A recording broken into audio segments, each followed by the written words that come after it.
Bom, vamos aqui ao clássico conto machadiano chamado Missa do Galo, aqui o embrião já do Dom Casmurro. Como é que começa? Nunca pude entender a conversação que tive com uma senhora há muitos anos, contava eu 17, ela 30. Bom, importantíssimo esse começo aqui, o narrador em primeira pessoa é o Nogueira. Hoje ele é um adulto que vai contar algo que aconteceu com ele quando ele era mais jovem, quando ele tinha 17 anos. E que ele nunca entendeu bem. Reparem o que ele diz. Nunca pude eu entender a conversação que eu tive com uma senhora há muitos anos. Eu tinha apenas 17 anos, ela 30. Então ele está nos chamando, nós leitores, para ver se nós conseguimos entender o que aconteceu no meio do caminho aqui. Ele vai dizer que era noite de Natal, e aí o Nogueira, que tinha 17 anos à época, né, o narrador, combinou com um vizinho de juntos irem ver a Missa do Galo. O que é a Missa do Galo? A Missa do Natal. E o Nogueira ficou de acordar esse amigo exatamente à meia-noite. A casa em que eu estava hospedado era do escrivão Menezes, que fora casado em primeiras núpcias com uma de minhas primas. A segunda mulher, Conceição, e a mãe da Conceição acolheram-me bem, quando vim de Mangaratiba para o Rio de Janeiro meses antes a estudar preparatórios. Ou seja, reparem, ele está ali morando, o Nogueira, de favor, para estudar os preparatórios, e o Menezes foi casado com uma das primas e tudo mais, mas agora ele já está no seu segundo casamento, exatamente com quem? Com a Conceição. E qual é a vida do Nogueira? Ele fica ali tranquilo na dele, com os livros, poucas relações, alguns passeios. A família era pequena, o escrivão, a mulher, a sogra e 2 escravas. Costumes velhos, às 10 horas da noite toda a gente estava nos quartos. Às 10h30, a casa dormia. Bom, e o Nogueira, qual é o detalhe? Ele nunca tinha ido para o teatro. E quando ele ouve o Menezes, o marido da Conceição, dizendo que iria ao teatro, o Nogueira fica todo assim, né? Enfim, feliz e pede para ir junto. Só que qual é o detalhe? Nessas ocasiões em que ele pedia para ir junto ao teatro, a sogra fazia uma careta e as escravas riam a socapa.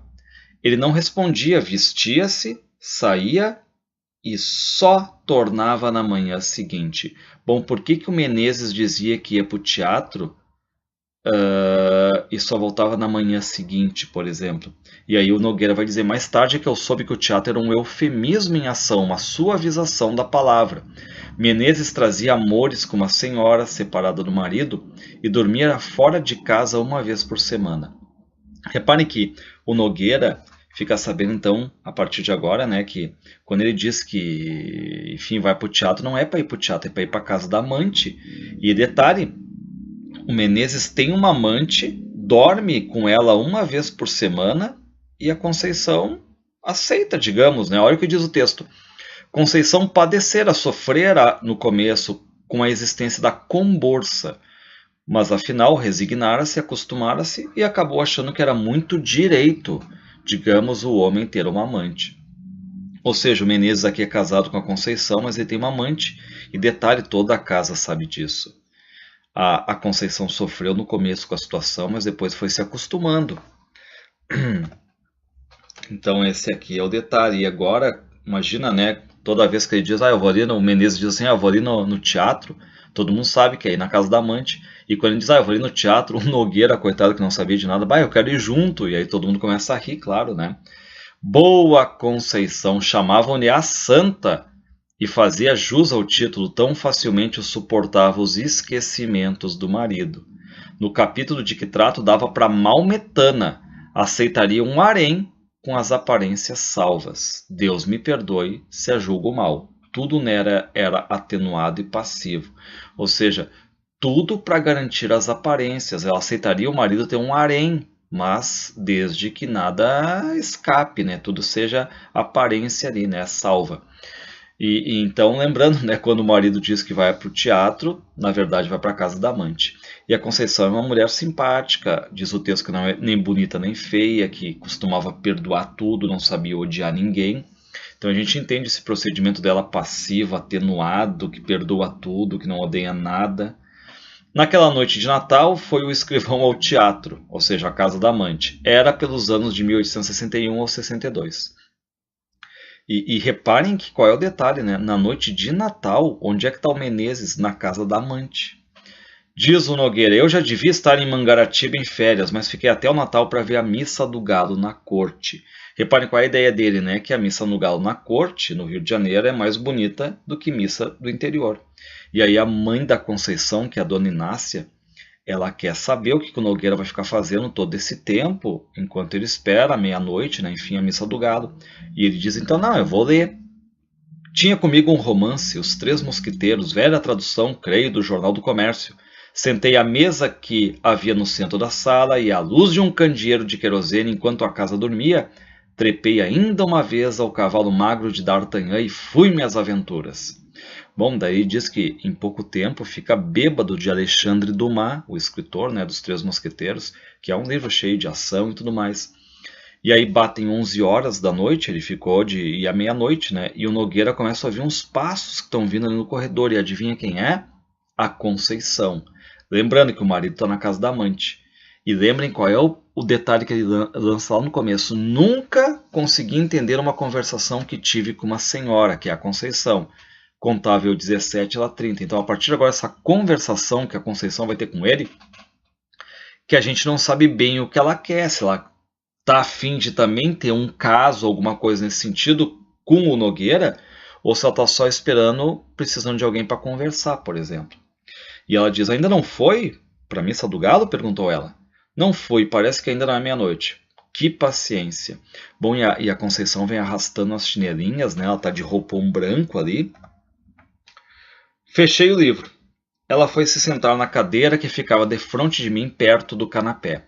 Como eu lhe perguntasse se a havia acordado sem querer, fazendo barulho, respondeu com presteza. Não, qual acordei por acordar. Reparem a resposta, ela acorda por acordar. Por isso que o Nogueira não sabe bem como compreender essa conversa. Será que foi algo premeditado por parte dela? Fitei Conceição um pouco e duvidei da afirmativa. Aí o Nogueira vê a cara dela e pensa que os olhos dela não eram de pessoa assim que acabasse de dormir, né? Que é que estava lendo, diz ela. Não diga, já sei, é o Romance dos Mosqueteiros. Justamente, é muito bonito. Gosta de romances? Gosto. Já leu A Moreninha? Do Dr. Macedo? Tenho lá em Mangaratiba. Bom, aí a Conceição diz que também gosta de ler romances, vai conversando com ele sobre livros. Conceição ouvia-me com a cabeça reclinada no espaldar e enfiando os olhos por entre as pálpebras meio cerradas, sem os tirar de mim. De vez em quando passava a língua pelos beiços para umedecê-los. Reparem que será que não há nenhum desejo escondido por parte dela aqui? Quando acabei de falar, não me disse nada. Ficamos assim alguns segundos. Um meio contemplando o outro ali, né? E lembrando sempre da afirmação inicial. O Nogueira está dizendo, ele está chamando o leitor, tentando que nós clareemos, talvez, né, a cuca dele aqui, né? Enfim, ele diz, nunca entendi essa conversação que tive com essa mulher. Mas por quê? Porque não sabe se ela só vem ali para conversar ou que há algo a mais. Detalhe, motivos ela tem para atrair o marido também, né? Em seguida, vi Conceição endireitar a cabeça, cruzar os dedos e sobre eles pousar o queixo, tendo os cotovelos nos braços da cadeira, tudo sem desviar de mim os grandes olhos espertos. E aí o Nogueira vê, né, esses olhos para ele, ele acha que pode até estar aborrecendo a Conceição. Dona Conceição, creio que vão sendo horas. E eu, não, ainda é cedo. Vi agora mesmo o relógio, são 11h30. Então ela chega às 11, né? Então já é 11h30, já são 11h30. Então eles estão conversando já faz meia hora. Tem tempo, você perdendo a noite é capaz de não dormir de dia? Já tenho feito isso. Eu não, perdendo uma noite, diz ela, no outro dia estou que não posso. E meia hora que seja, hei de passar pelo sono. Mas também estou ficando velha. Que velho o quê, Conceição? E aí, no momento que ele diz que velho o quê, ela começa a sorrir com esse elogio. E aí ela meio que se ergue. Passou para o outro lado da sala e deu alguns passos entre a janela da rua e a porta do gabinete do marido. Parava algumas vezes, examinando um trecho de cortina ou consertando a posição de algum objeto no aparador. Afinal, deteve-se ante mim com a mesa de permeio. Aí o Nogueira diz que nunca ouviu Missa do Galo na corte, não queria perder de jeito nenhum. Daí a Conceição acaba dizendo, não, mas missa do Galo, enfim, é a mesma missa da roça, missa da cidade, é a mesma coisa. Mas ele diz, acredito, mas aqui na corte deve haver mais luxo e mais gente também. Olha, a Semana Santa na corte é mais bonita que na roça. Então tem um menino curioso aí, né? Quer ver a missa do galo na corte. Pouco a pouco, tinha se inclinado, fincar os cotovelos no mármore da mesa e meter o rosto entre as mãos espalmadas. Não estando abotoadas, as mangas caíram naturalmente. Eu vi metade dos braços dela muito claros e menos magros do que poderiam supor. Repare que ele fica olhando diretamente para os braços dela. Claro que são do século XIX. A presença de Conceição espertara-me ainda mais que o livro. Então, a presença dela aí é sentida pelo narrador. E aí eles continuam a conversar, vão variando os assuntos, né? E, enfim, quando eu alteava um pouco a voz, ela reprimia-me. Mais baixo, mamãe pode acordar. E não saía daquela posição que me enchia de gosto, tão perto ficavam as nossas caras. Reparem que estão bem próximos aqui. Afinal, cansou, trocou de atitude e de lugar. Deu volta à mesa e veio sentar-se do meu lado no canapé. Reparem que ela está meio impaciente e tudo mais. Sai da frente, fica aquela ideia, será que ele não tomou nenhuma ação? E ela muda de posição, ela vai para o lado. Voltei-me e pude ver a furto o bico das chinelas. Mamãe está longe, mas tem um sono muito leve, diz Conceição. Se acordasse agora, coitada, tão cedo não pegava no sono. Eu também sou assim. O quê? Perguntou ela, inclinando o corpo para ouvir melhor. Fui sentar-me na cadeira que ficava ao lado do canapé e repeti a palavra. Riu-se da coincidência.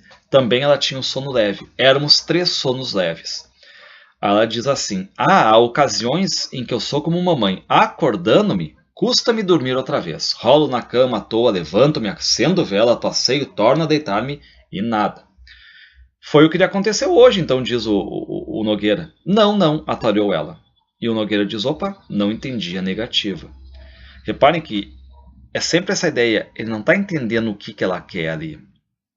E aí, reatam a conversa, o tempo vai passando, e aí o Nogueira vai dizer o seguinte, como o tempo passou, ele é um narrador adulto, ele vai dizer assim, há impressões dessa noite que me parecem truncadas ou confusas, contradigam-me, atrapalham-me. Uma das que ainda tenho frescas é que, em certa ocasião, ela, que era apenas simpática, ficou linda, ficou lindíssima.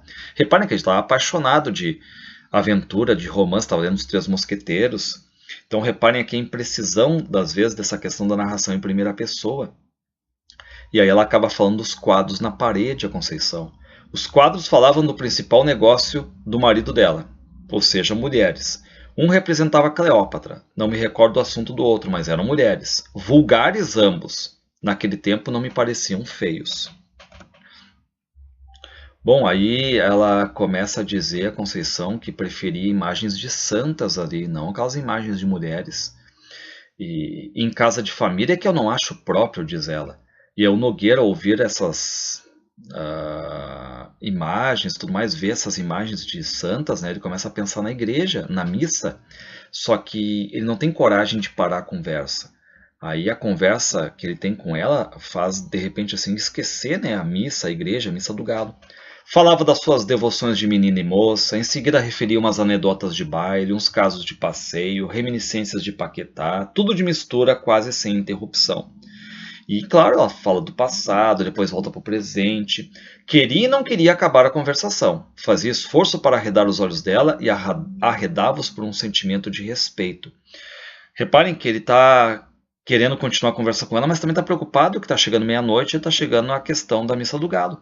Chegamos a ficar por algum tempo, não posso dizer quanto, inteiramente calados. Subitamente, ouvi uma pancada na janela, do lado de fora, e uma voz que bradava, missa do galo, missa do galo. Bom, o que acontece? O Nogueira está conversando com a Conceição e deixa o tempo passar na conversa. E esqueceu de chamar o amigo. E agora é o amigo que ali está chamando ele para irem para a missa do galo. E aí a Conceição vê isso, né? Ouve e tal, levanta, se despede.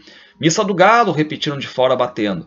Vá, diz a Conceição, não se faça esperar. A culpa foi minha. Adeus, até amanhã. Bom, e aí a Conceição, ela sai, pisando mansinho para não acordar, né, a mãe e tudo mais. Saí, diz o Nogueira, à rua e achei o vizinho que esperava. Guiamos dali para a igreja. Durante a missa, a figura de Conceição interpôs-se mais de uma vez entre mim e o padre. Fique isto à conta dos meus 17 anos apenas.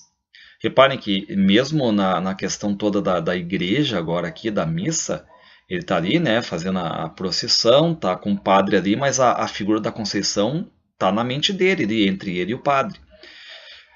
Na manhã seguinte ao almoço, falei da missa do galo e da gente que estava na igreja, sem excitar a curiosidade de Conceição. Durante o dia, achei-a como sempre, natural, benigna, sem nada que fizesse lembrar a conversação da véspera. Pelo ano bom, né, pelo ano novo, fui para Mangaratiba. Ou seja, termina a missa do galo e tudo mais, espera mais uns dias e vai para Mangaratiba, né, a terra dele, o lugar dele, a região dele.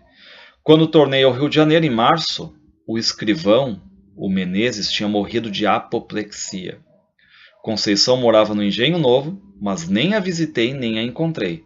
Ouvi mais tarde que casara com um escrevente juramentado do marido. Ou seja, aqui é aquela ideia, né? Enfim, nunca pude entender a conversação que tive com uma senhora, contava ela 30 e eu 17, diz o narrador. E aí então a gente fica sabendo, né, que essa história dele tem essa dúvida, será que ela está ali para ficar com ele, aproveitar aquele momento, enfim, noite do Natal e tal, o marido na casa da amante, enfim, motivos tem ali para trair também a Conceição, se vingar do marido, digamos assim. Só o que vai acontecer aqui é que não rola nada entre eles, mas ele não entende, né? Ela está ali para conversar ou está ali para, enfim, né, para se vingar do marido? E reparem que mal o escrivão, né, o Menezes morre, logo depois ela já está com quem casada? Com o escrevente que era amigo do marido, certo? Grande conto aqui chama-se Missa do Galo.